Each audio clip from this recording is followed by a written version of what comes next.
So we're away from the bench today. I thought I'd do a real quick video, just have a single camera to answer a couple questions that one I got fairly recently on keeping track of all the different patterns that I tie and keep in inventory. And the other one I've had over the years is questions on organization, which I admit I don't believe that I'm terribly organized at all. But I was going through some boxes.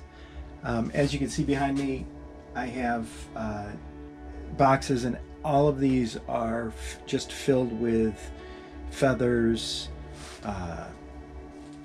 fur, different anything I need for tying jigs, flies, and streamers, right? And I found something that I thought everyone would be interested in seeing, so I pulled it out of storage, and we're going to take a look at it here. So before we look at that, just in terms of organization, I'll turn the camera around. Hopefully the audio is still half decent. But as I just mentioned, as you can see, all these boxes are filled with materials. We have hackle, more hackle, marabou, marabou and duck. We got extra molds in the bottom box there, another box of marabou. This box is labeled calf tails, turkey, duck, marabou, bear, bison. I actually have a couple black bear pelts and a big piece of bison. This tray here is all my fancy, expensive dry fly hackle. Other box, we got a mix. There's poppers, tools, more bear, and what I found was Dad's old catalog. That's what I pulled out for us to look at. Another box, more black bear, more bison. The last box, fur, turkey, more hackle.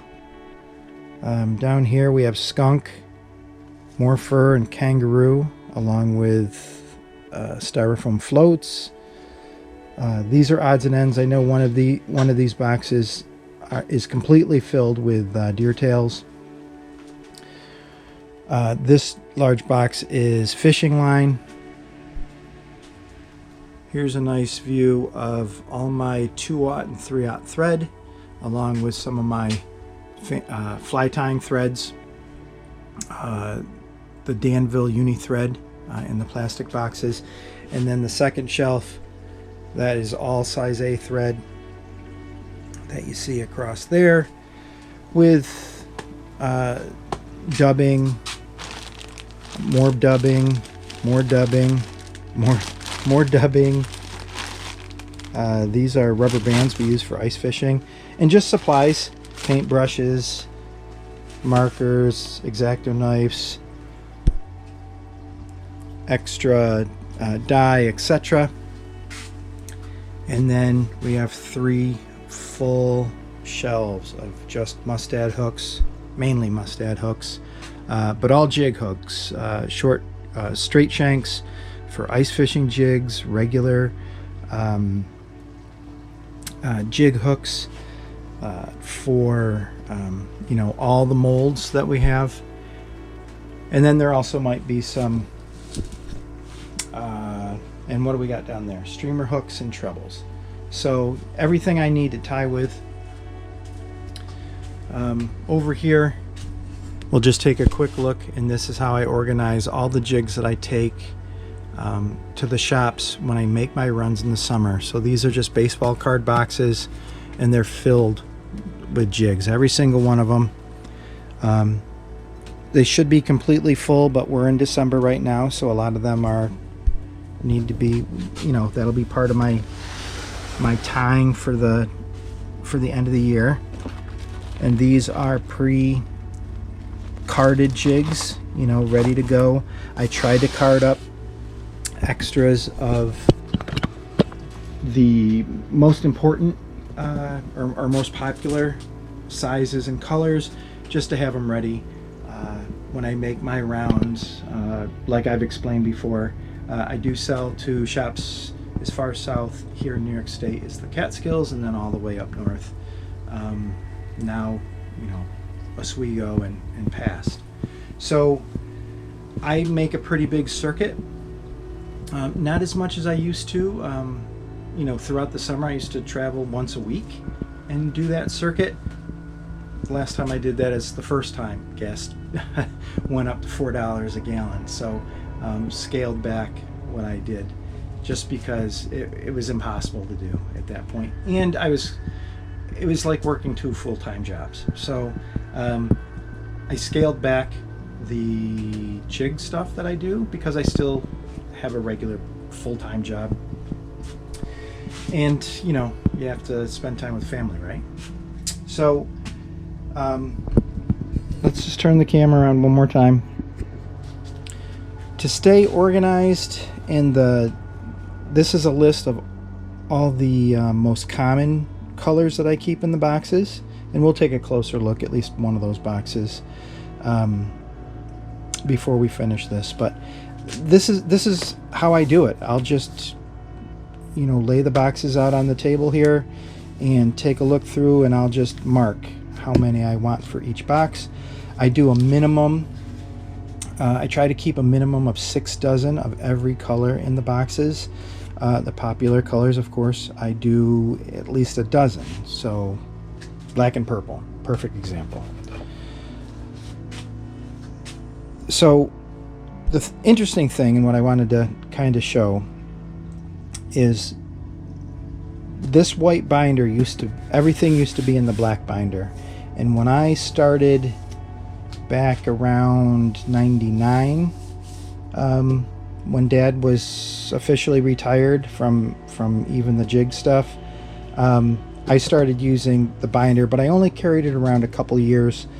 To me, it was just a little bit too much, too extra to carry around, and it was easy enough just to open the boxes to show stores. But this black binder, here's an example.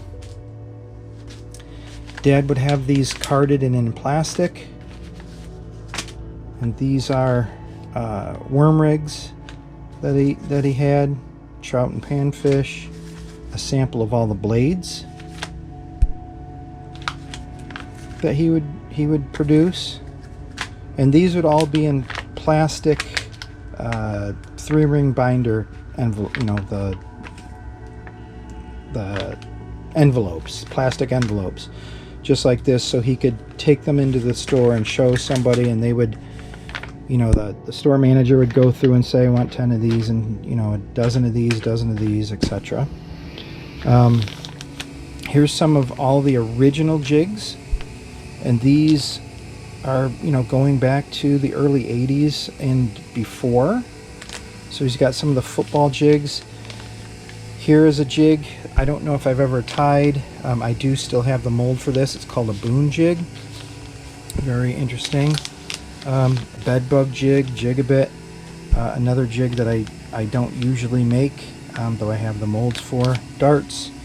All the round head jigs, and as you can see, the larger round heads here still have a collar. Very interesting. More jigs that I think I do have molds for all of these, I believe. We got some of those spearhead, the Popeye jigs, the different flats.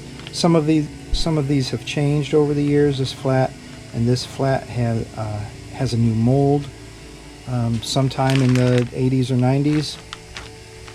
I'd like to know what this jig is called. This is a very interesting jig, and I'm not sure if I have the mold for that, but it's almost like a lot like the Popeye jig or boxing glove, and it's got that collar, but you know, all the sizes, which is pretty impressive. Some samples of some tied jigs on those different heads, and even more. I don't know if these were heads that he had molds for. I don't think so. I think he was having these made by somebody else. But as you can see, it's a ball head jig with a Limerick style hook as opposed to the Aberdeen. That would be in most of his jigs.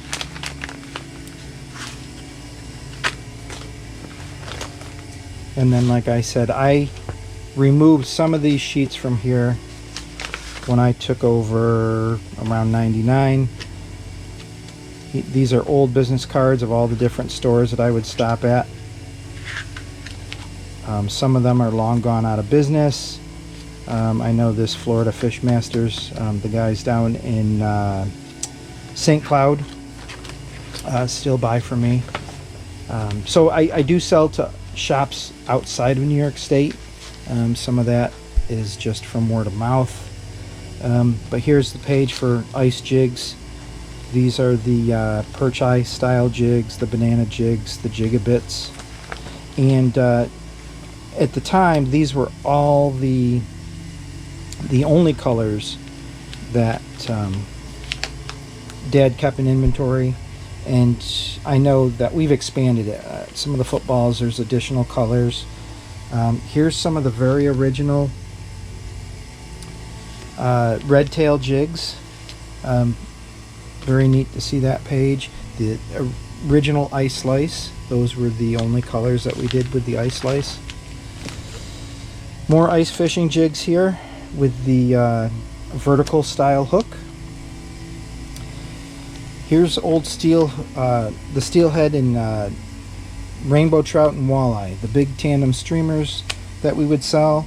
I still have some of these in inventory, though the last ones I sold were when Cortland Line still had their store, and they would buy these. So still have some of these. I enjoy tying the tandem streamers. Kind of miss tying those. I no longer sell the twister tails, but we have molds that have the rubber keeper on them, and Dad had a whole inventory of twister tails. You know, because if stores didn't need the jigs, you know, the bucktail jigs, maybe they want some twister tails. Again, more samples. Here's the Barumba head, and at the time, as you can see, there's only about a dozen colors on there. And over the years, we've added so many more. The sandpike perch. I hope this is coming through the camera okay. I know this is 2 layers of plastic that we're looking through. But the 3/8 footballs and 1/8 footballs and the darts. These are calf tails here.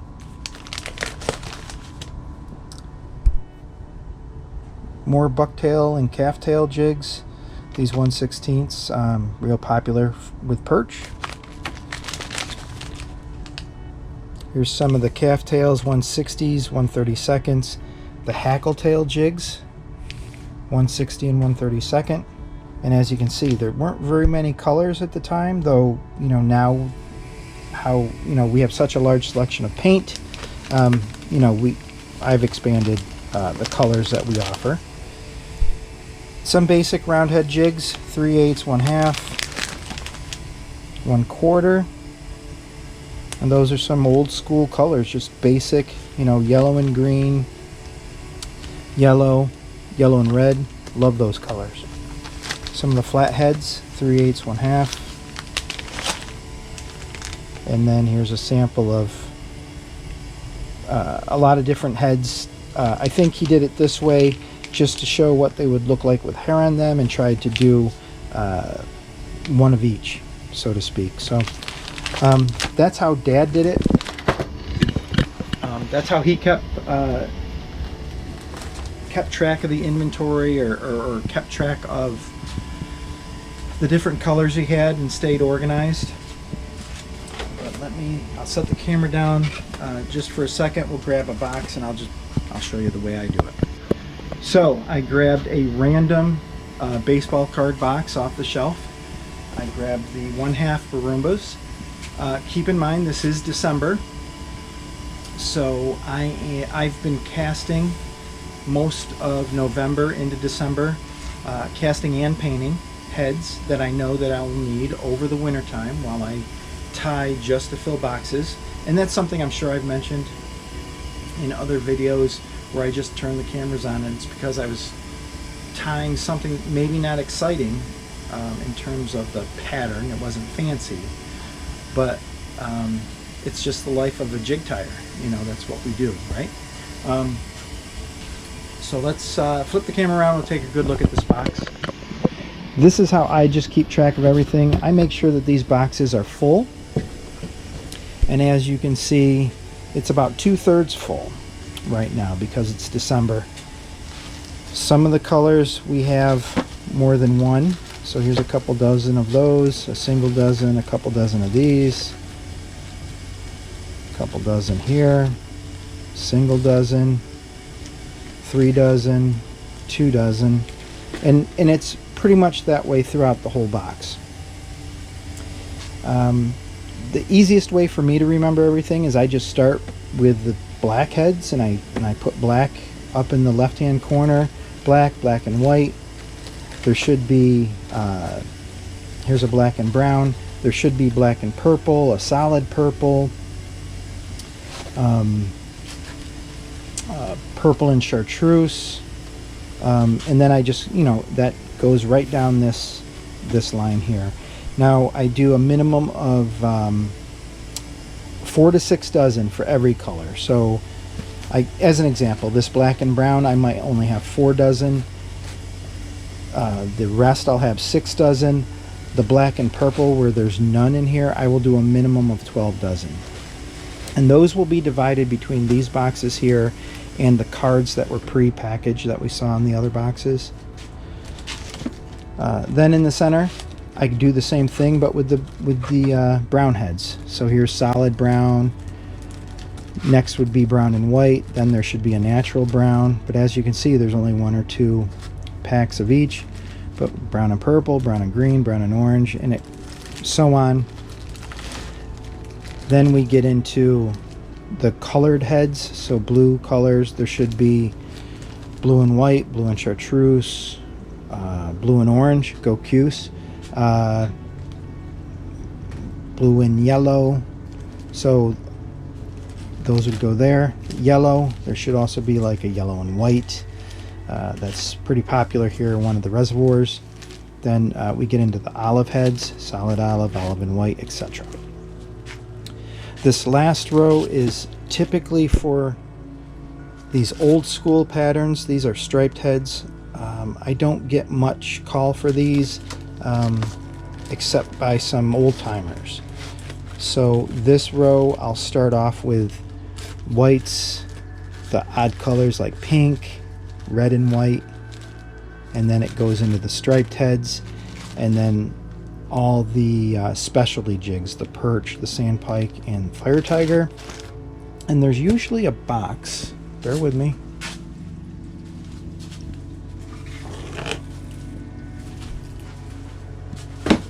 So there's usually a box, and I'll have a tray like so also in here. And this tray is specifically for the airbrushed heads, or anything that is a little bit fancier than normal. So bucktails with tinsel, bucktails with stinger hook, bucktails with stinger hook and tinsel. So all specialty stuff. And that's it. That's the process. That's my process. Is it organized? It's organized. I understand it, right? But that's it. It's as simple as that. So as I've explained in other videos, is that I'm mostly tying. My tying is specifically for wholesale sales to bait shops. I do custom orders. I do sell direct, but I'm not out to compete with all the bait shops that I sell to here in New York State. So the customers that do come, they're either old timers that we've known for decades, that know that they can just come to the house and buy what they need, or it's specifically for custom work. And then of course I'm charging the full retail for something like that. But in a nutshell, that's it. We might turn the cameras on again sometime.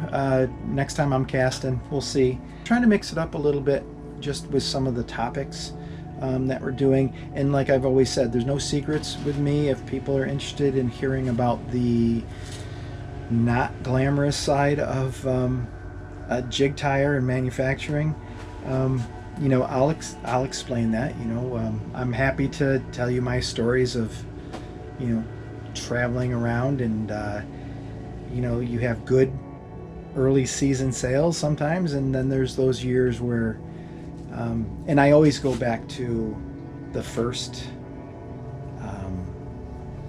time gas hit $4 a gallon. And bait shops were struggling, people weren't traveling, etc. So, you know, you're at the mercy of Mother Nature, you're at the mercy of the economy sometimes, and that's why you see tires come and go. And that might be a topic we'll discuss sometime when I'm just carrying on as I'm tying. Is Dad always explained it to me that it's a lifestyle. And I agree with him. The explanation that he had, you know, when I get up early in the morning, it's just what I do. When I don't have anything to do, I don't sit in front of the television. I sit at my timetable. In that regard, it's a lifestyle. So I hope you enjoyed what we did here today. This video is going to be super short. I got to get back to the bench. I'm going to turn the cameras on and actually record putting hair on some hooks. So not sure what it might be. That I'm gonna start filling these boxes and get a little bit of jump on it, so I'm not so busy in January. If you have any questions or comments, please put those down below, but I think that's going to do it for us today. Till next time, guys, stay organized and tight lines.